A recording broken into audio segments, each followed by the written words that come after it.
Good morning dear students. आज हम गणितीय भौतिकी में जो नया टॉपिक स्टार्ट करेंगे वो ये है कि लांबिक वक्ररेखीय निर्देश तंत्र में जो अदिश की प्रवणता निकाली, सदिश क्षेत्र का डाइवर्जेंस और सदिश का जो कर्ल है उसके क्या क्या एप्लीकेशंस हैं विभिन्न निर्देशांक तंत्रों में। और विभिन्न निर्देशांक तंत्र कौन कौन से हैं? पहला निर्देशांक तंत्र है कार्तीय निर्देशांक तंत्र, दूसरा बेलनी निर्देशांक तंत्र, तीसरा है गोलनी निर्देशांक तंत्र। तो कार्तीय निर्देशांक तंत्र में ग्रेडियंट का मान क्या होगा, अदिश की ग्रेडियंट का मान क्या होगा, सदिश क्षेत्र के डाइवर्जेंस का मान क्या होगा और सदिश क्षेत्र के कर्ल का मान क्या होगा, ये सबसे पहले हम कार्तीय निर्देशांक तंत्र में निकालेंगे। ठीक है। अब कार्तीय निर्देशांक तंत्र क्या है? कार्तीय निर्देशांक तंत्र में जैसे कि पहले एक डायग्राम लेते हैं कि एक निर्देश तंत्र है एक्स, वाई और जेड। एक्स वाई जेड तीन लाइन एक्सिस से बना हुआ और जो कि प्रतिच्छेद कर रहे हैं ओ बिंदु पर, तो ये एक्स वाई जेड निर्देशांक तंत्र हैं। इस निर्देशांक तंत्र में केंद्र ओ पर स्थित कोई क्यूब है जो कि केंद्र से जो सिरा जा रहा है, यानी केंद्र पर जो वाई जेड प्लेन में जो तल है, इस बिंदु ओ के दाईं तरफ बाईं तरफ ओ के लेफ्ट हैंड साइड में जो तल है, यानी ओ पर जो वाई जेड एक्सिस पर जो तल है वो x बराबर 0 हो जाएगा। ओ केंद्र पर जो एक्स वाई प्लेन पर जो तल है वो z बराबर 0 हो जाएगा। और जेड एक्स तल में जो प्लेन है वो हो जाएगा y बराबर 0। और जो x एक्सिस पे जा रहा है, यानी केंद्र O से जो तल x एक्सिस पे जा रहा है वो x प्लेन हो जाएगा। तो यहाँ पर इस डायग्राम में जो x एक्सिस पे x बराबर जो c1 दिया हुआ है वो प्लेन केंद्र O से x एक्सिस पे जा रहा है, तो x बराबर c1 प्लेन हो गया। और y प्लेन y बराबर c2 y एक्सिस के अलोंग जा रहा है, dot dot dash dash line से जो प्लेन दिया हुआ है वो y बराबर c2 हो जाएगा। और z बराबर c3 जो कि तिरछी लाइनों से दिया हुआ है, जो कि yx प्लेन पर z एक्सिस की ओर जा रहा है, वो z बराबर c3 प्लेन हो गया। तो x बराबर c1 प्लेन, y बराबर c2 और z बराबर c3 नियतांक है। इस निर्देशांक तंत्र में, कार्तीय निर्देशांक तंत्र में जो u1 निर्देशांक है, लांबिक वक्ररेखीय निर्देशांक तंत्र में जो u1 निर्देशांक है वो x के बराबर हो जाएगा, u2 निर्देशांक y के बराबर, u3 निर्देशांक z के बराबर हो जाएगा।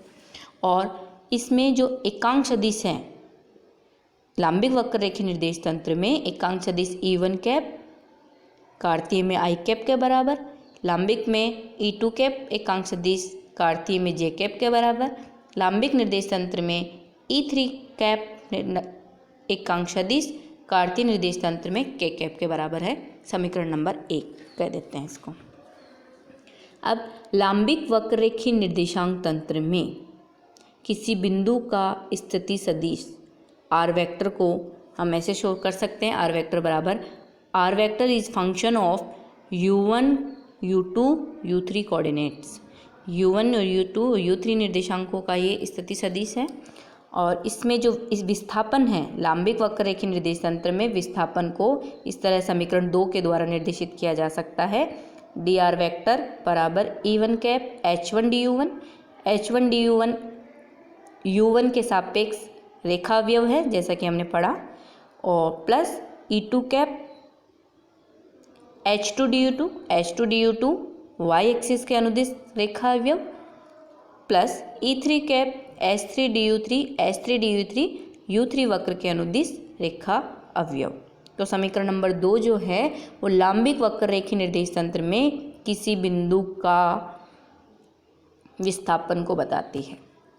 इसी तरह से कार्तीय निर्देश तंत्र में यदि किसी बिंदु का स्थिति सदिश देखें तो वो होता है r वेक्टर बराबर r vector x y z का फंक्शन। और विस्थापन को कार्तीय निर्देश तंत्र में विस्थापन को समीकरण 3 के द्वारा लिखा जा सकता है। dr वेक्टर बराबर i cap dx plus j cap dy plus k cap dz। dx है x एक्सिस के अनुदिश रेखा अवयव, dy है y एक्सिस के अनुदिश रेखा अवयव और डी जेड है जेड एक्सिस के अनुदिश रेखा अवयव। आई कैप, जे कैप और के कैप कार्तीय निर्देश तंत्र में एकांक सदिश है। तो यही सेम बिंदु का विस्थापन समीकरण 3 में कार्तीय निर्देश तंत्र में, और वही बिंदु का विस्थापन लांबिक वक्र रेखीय निर्देश तंत्र में समीकरण 2 के द्वारा है। एक ही बिंदु के लिए है तो विस्थापन समीकरण 2 और 3 में तुलना करने पर, समीकरण 2 और समीकरण 3 की तुलना करते हैं तो यहाँ पर आई कैप बराबर E1 कैप आ गया, और डी एक्स है यहाँ पर विस्थापन और वहाँ पर है DU1, तो H1 बराबर क्या आ जाएगा 1, H1 बराबर 1। इसी तरह सेकंड टर्म में E2 कैप जे कैप आ जाएगा, DU2 dy आ जाएगा, H2 बराबर 1 और H3 बराबर 1। समीकरण 2 और 3 की तुलना करने पर जो स्केल फैक्टर है, स्केल गुणक हैं, उनका मान 1 1 1, H1 H2 H3 का मान 1 1 1 आया है। अब यदि कोई सदिश क्षेत्र ए वेक्टर है, ए वेक्टर को कार्तीय निर्देश तंत्र में किस तरह से लिख सकते हैं? ए वेक्टर को आई ए एक्स है एक्स एक्सिस के अनुदिश सदिश क्षेत्र का घटक, ए वाई है वाई एक्सिस में सदिश क्षेत्र का घटक, ए जेड है जेड एक्सिस में सदिश क्षेत्र का घटक। तो समीकरण 4 जो है वो सदिश क्षेत्र ए वेक्टर निर्देश तंत्र में कार्तीय निर्देशांक तंत्र में समीकरण 4 के द्वारा लिखा जाता है। अब हम देखेंगे कि कोई अदिश की प्रवणता जो कि लांबिक वक्र रेखीय निर्देश तंत्र में यहाँ पर ब्रैकेट में दिया हुआ है डेल वेक्टर फाई है अदिश की प्रवणता को हमने देखा था कि इस तरह से लिखा जा सकता है E1 cap upon H1 del phi upon del U1 plus E2 cap upon H2 del phi upon del U2 plus E3 cap upon H3 del phi upon del U3। जैसे कि हमने पिछली वाली क्लास में निकाला था अदिश की प्रवणता, ये सदिश क्षेत्र का डाइवर्जेंस नीचे जो समीकरण दे रखी है वो, और सदिश क्षेत्र का जो कर्ल है वो इस समीकरण में दिया हुआ है। तो इनका मान हम कार्तीय निर्देश तंत्र में निकालना चाहते हैं। तो सबसे पहले हम अदिश की प्रवणता निकालेंगे। अदिश की प्रवणता में यहाँ पर E1 कैप का जो मान है डेल वेक्टर फाई बराबर E1 कैप का मान आई कैप, H1 का मान 1 है आ जाएगा del phi upon del U1 का मान है x, तो I cap del phi upon del x ये फर्स्ट टर्म हो जाएगी, प्लस E2 कैप का मान जे कैप, H2 बराबर 1 del phi upon del y, del U2 का मान y आ गया, प्लस E3 कैप की जगह के कैप, H3 का मान 1 है del phi upon del z। तो ये अदिश की प्रवणता आ गई। किसी अदिश की प्रवणता कार्तीय निर्देश तंत्र में इस प्रकार से लिखी जा सकती है। इसी तरह से किसी सदिश क्षेत्र ए का डाइवर्जेंस का मान कार्तीय निर्देश तंत्र में इस समीकरण में H1 H2 H3 का मान रखेंगे तो हमारे पास में जो इक्वेशन आती है H1 H2 H3 का मान 1 है और A1 की जगह AX, A2 की जगह AY, A3 की जगह AZ, तो A del AX upon del x plus del AY upon del y plus del AZ upon del Z, और कर्ल का मान जो है वो इस मैट्रिक्स में रखेंगे। इस मैट्रिक्स में H1 H2 H3 का मान 1 1 रखने पर E1 कैप और H1 पहली वाली जो रो है, इस मैट्रिक्स में पहली वाली जो रो है E1 cap H1, E2 cap H2, E3 cap H3, तो इसमें मान रखेंगे E1 कैप की जगह आई कैप, H1 की जगह 1, E2 कैप की जगह जे कैप, E3 कैप की जगह के कैप, और del upon del x, del upon del y, del upon del z, AX, AY और AZ। इस तरह से हम किसी अदिश की प्रवणता को, किसी सदिश क्षेत्र के डाइवर्जेंस को, किसी सदिश क्षेत्र के कर्ल को कार्तीय निर्देश तंत्र में लिख सकते हैं। लांबिक वक्र रेखीय निर्देश तंत्र से कार्तीय निर्देश तंत्र में हम लिख सकते हैं। अब नेक्स्ट आता है ऐसे ही अदिश की प्रवणता, सदिश क्षेत्र का डाइवर्जेंस, सदिश क्षेत्र का कर्ल का मान बेलनीय निर्देशांक तंत्र में सिलेंड्रिकल कोऑर्डिनेट सिस्टम में निकालेंगे। सिलेंड्रिकल कोऑर्डिनेट सिस्टम में निकालने के लिए सबसे पहले हम ये देखते हैं कि सिलेंड्रिकल कोऑर्डिनेट सिस्टम क्या है। तो यहाँ पर एक्स वाई, जैसे कि डायग्राम फिगर 1 में दे रखा है कि कोई एक्स वाई जेड निर्देश तंत्र है।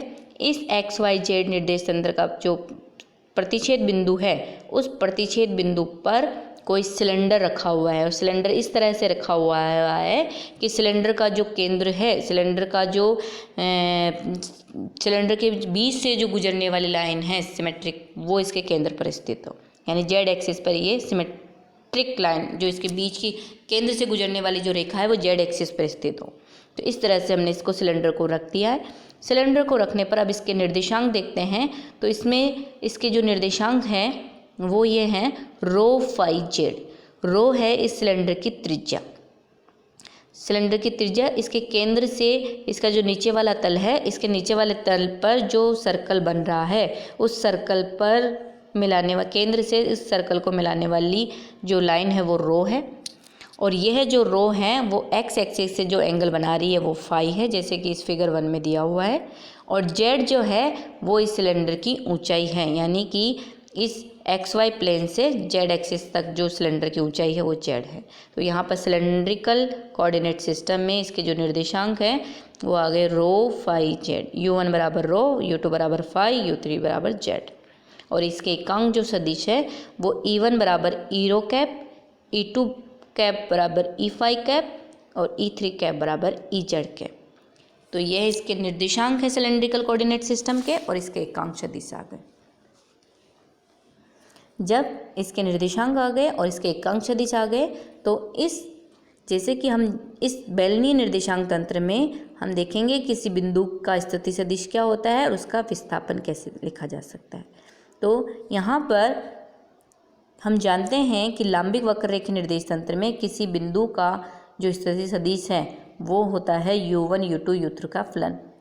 किसी बिंदु P का स्थिति सदिश r वेक्टर बराबर r vector u1 u2 u3, और जो इसका विस्थापन है dr वेक्टर बराबर होता है e1 कैप h1 du1। लांबिक वक्ररेखीय निर्देश तंत्र में h1 du1 u1 के सापेक्ष रेखा अवयव, e2 cap h2 du2 u2 के सापेक्ष रेखा अवयव, e3 cap h3 du3 u3 के सापेक्ष रेखा अवयव। तो समीकरण नंबर 2, समीकरण नंबर जो 2 है वह विस्थापन है लांबिक वक्ररेखीय निर्देश तंत्र में। इसी तरह से उसी बिंदु का बेलनीय निर्देशांक तंत्र में जो स्थिति सदिश है वो लिखा जा सकता है r वेक्टर बराबर r vector is function of rho phi z. Rho phi z इसका निर्देशांक है तो इसका फंक्शन होगा। और इसका जो विस्थापन है, विस्थापन को हम बेलनीय निर्देशांक तंत्र में लिख सकते हैं dr वेक्टर बराबर e rho cap zero plus e rho e five cap rho d five plus ई जेड कैप डी जेड। समीकरण नंबर 3। यहाँ पर हम देखें तो बेलनीय निर्देशांक तंत्र में जो फिगर 2 दे रखा है, ये रो ओ से पी डैश तक पिलाने वाली जो रेखा है, इसमें अल्पांश देखें तो डी रो हो जाएगा। तो डी रो हो जाएगा एक्स एक्सिस के अनुदिश इसका रेखा अवयव, और रो डी फाई कोण है तो कोण में चाप आ जाएगा। ये त्रिज्या चाप बराबर होती है कोण इंटू त्रिज्या, तो कोण है डी फाई, अल्पांश ले डी फाई और इसकी त्रिज्या है रो। तो ये जो चाप है वाई एक्सिस के अनुदिश वो रो डी फाई हो जाएगा अल्पांश, और जेड एक्सिस के अनुदिश की लंबाई है तो डी जेड हो जाएगी। तो यहाँ पर जो अल्पांश है बेलनीय निर्देशांक तंत्र में वो u1 के सापेक्ष डी रो, u2 के सापेक्ष रो डी फाई और u3 के सापेक्ष डी जेड। समीकरण नंबर 3। समीकरण 2 और समीकरण 3 एक ही बिंदु के विस्थापन का मान है, इसलिए इनकी तुलना करने पर हम देखते हैं कि du1 d5 से चला जाएगा पहली वाले टर्म में, ई रो कैप e1 से चला जाएगा, h1 बराबर 1 आता है। दूसरे टर्म में h2 बराबर रो आ रहा है, तीसरे टर्म में h3 बराबर 1 आ रहा है। इस तरह से बेलनीय निर्देशांक तंत्र में जो स्केल फैक्टर्स का मान है, स्केल गुणक का मान है, वो h1 बराबर 1, h2 बराबर रो, h3 बराबर 1, यह आ गया। और जबकि कार्तीय निर्देश तंत्र में स्केल फैक्टर क्या थे, h1 बराबर 1, h2 बराबर 1, h3 बराबर 1। बेलनीय निर्देशांक तंत्र में स्केल फैक्टर है रो 1। तो किसी सदिश क्षेत्र को जिसके कि घटक एरो u1 के सापेक्ष ए फाई, u2 के सापेक्ष ए जेड, u3 के सापेक्ष हैं, तो सदिश क्षेत्र को बेलनीय निर्देशांक तंत्र में लिख सकते हैं ए वेक्टर बराबर e rho cap A rho plus E phi cap A phi plus E z cap A Z.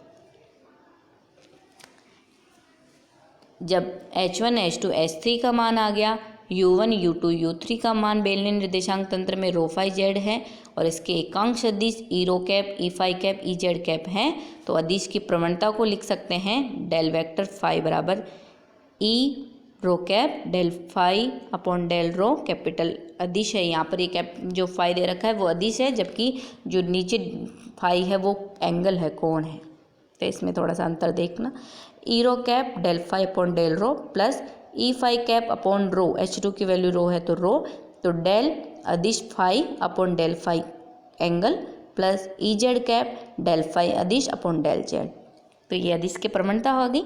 और उसी तरह से जो फॉर्मूला है डाइवर्जेंस का, उस डाइवर्जेंस के फॉर्मूले में H1 H2 का मान रखने पर जो डाइवर्जेंस का मान आता है वो है ये वाली समीकरण, del vector dot A vector बराबर 1 upon rho bracket del upon del rho bracket में A rho plus del upon del phi bracket में A phi plus del upon del z bracket में ए जेड रो। इसी तरह से curl वाली जो लांबिक वक्र रेखी निर्देश तंत्र में H1 H2 H3 और A1 A2 A3 के टर्म्स में जो निकाला था, U1 U2 U3 के टर्म्स में जो कर्ल का मैट्रिक्स निकाली थी, उसमें H1 H2 H3 के मान रख देंगे और E1 E2 E3 में e rho cap e phi cap e z cap रख देंगे और U1 की जगह रो, U2 की जगह फाई, U3 की जगह जेड और A1 की जगह ए रो, A2 की जगह ए फाई, A3 की जगह ए जेड रख देंगे। तो ये नीचे वाले जो मैट्रिक्स में दे रखा है वो कर्ल का माना जाएगा। इस तरह से बेलनी निर्देशांक तंत्र में इसके डाइवर्जेंस, कर्ल और अदिश की प्रवणता के अनुप्रयोग इस तरह से समीकरण के द्वारा बताया जा सकता है। अब लास्ट जो कार्तीय निर्देशांक तंत्र है जिसमें कि अदिश की प्रवणता, सदिश क्षेत्र का डाइवर्जेंस, सदिश का कर्ल की जो एप्लीकेशंस हैं वो देखेंगे गोलनी निर्देशांक तंत्र में। Spherical coordinate system, spherical coordinate system जो है वो उसमें देखते हैं हम कि इसमें स्केल फैक्टर्स के मान क्या क्या आएंगे। जैसे कि हमने बेलनीय में निकाला, कार्तीय में निकाला, उसी तरह से हम गोलीय में भी स्केल फैक्टर्स के मान निकालेंगे। A1 A2 A3 का मान क्या होगा वो निकालेंगे और इसके जो निर्देशांक है U1 U2 U3 को के मान क्या होंगे, इसके एकांक सदिश के मान क्या होंगे वो देखेंगे गोलनीय निर्देशांक तंत्र में। और फिर इसके अदिश की प्रवणता का मान निकालेंगे, सदिश क्षेत्र का कर्ल का मान निकालेंगे, सदिश क्षेत्र का डाइवर्जेंस निकालेंगे। तो U1 बराबर R, U2 बराबर थीटा, U3 बराबर फाई। R थीटा फाई इस गोलीय निर्देशांक तंत्र में निर्देशांक है। जैसे कि फिगर में दिया हुआ है, एक गोला बना हुआ है और गोले में जो बिंदु P है उसके निर्देशांक है R थीटा फाई और इस बिंदु P का केंद्र से O से जो दूरी है वो R है और यह जो स्थिति सदिश R है वो जेड एक्सिस से थीटा कोण बना रहा है।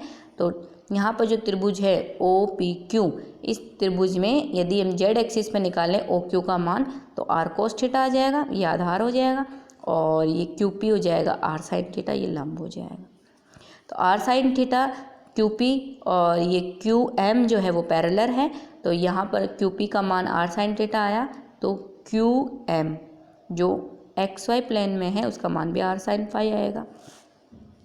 इस तरह से R थीटा फाई जो है वह गोलीय निर्देशांक है और इसमें एकांक सदिश है वह ER cap, E theta cap, E phi cap. समीकरण 1।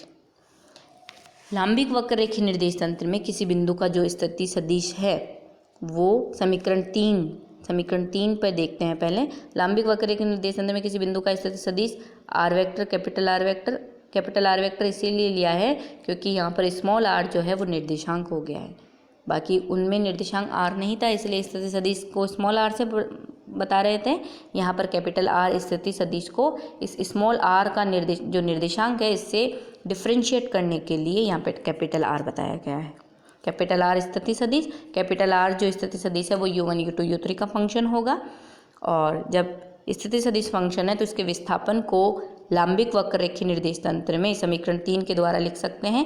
dr वेक्टर बराबर E1 cap H1 du1 plus E2 cap H2 du2 plus E3 cap H3 du3।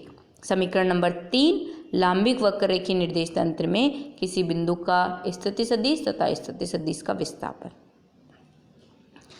गोलीय निर्देश तंत्र में समीकरण नंबर 2, गोलीय निर्देश तंत्र में उसी बिंदु P का स्थिति सदिश जो है वो फंक्शन होगा आर वेक्टर बराबर R vector R theta phi का, क्योंकि इसका कोऑर्डिनेट आर थीटा फाई है, तो ये आर थीटा फाई का क्या हो जाएगा, इसका फंक्शन हो जाएगा। और विस्थापन का मान D R vector, D capital R vector बराबर हो जाएगा E R cap D are e theta cap R D theta, क्योंकि जो अल्पांश है वह U2 DU2 जो अल्पांश होगा वो यहाँ पर OPQ जो त्रिभुज है उसमें यदि चाप देखें तो वो कितना होता है आर डी थीटा। और जो U3 में है अल्पांश, वो U3 में अल्पांश आ जाएगा आर साइन थीटा आ रही है इसकी त्रिज्या, तो इसका जो चाप है वो जाएगा आर साइन थीटा, और जो एंगल है वो फाई है, तो अल्पांश लेंगे डी फाई, तो आर साइन थीटा इसकी त्रिज्या R sine theta D phi, ये हो गया कोण, तो इसका चाप आ गया R sine theta D phi.